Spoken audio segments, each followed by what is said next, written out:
Excellence, voici ces résultats.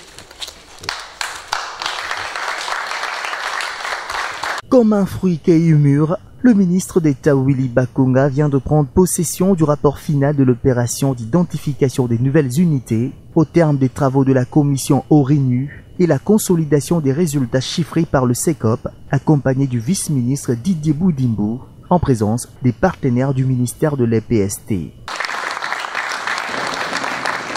Pour le numéro 1 de l'EPST, l'heure n'est pas au discours, aux actions, en confiant que c'est avec célérité que les conclusions finales de la commission chargée de recenser les écoles et enseignants NU parviendront au Premier ministre, au chef du gouvernement, et au président de la République, chef de l'État.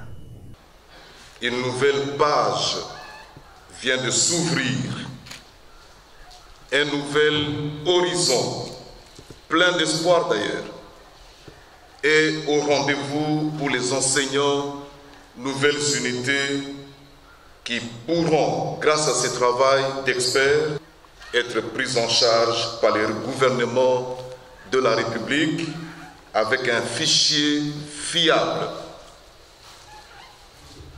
C'est une promesse du président de la République, chef de l'État.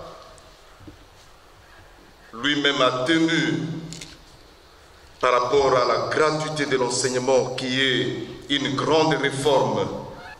C'est comme ça que je m'en vais directement transmettre ce grand travail au Premier ministre, chef du gouvernement, pour la suite.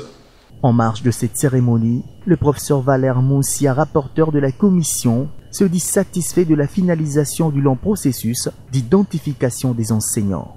C'est un sentiment de satisfaction, mais aussi un sentiment de reconnaissance pour les femmes et les hommes qui ont travaillé pendant 2 mois pour identifier nos frères et sœurs enseignants et enseignantes de nouvelles unités, parce qu'il y va effectivement de leur survie, mais également de la consolidation de la gratuité de l'enseignement primaire.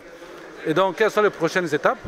Les prochaines étapes, c'est justement faire en sorte que le gouvernement paye effectivement ces nouvelles unités pour que les parents soient soulagés et que la gratuité soit effectivement mise en application dans les écoles et que tous les enfants aillent à l'école. C'est ça notre souci.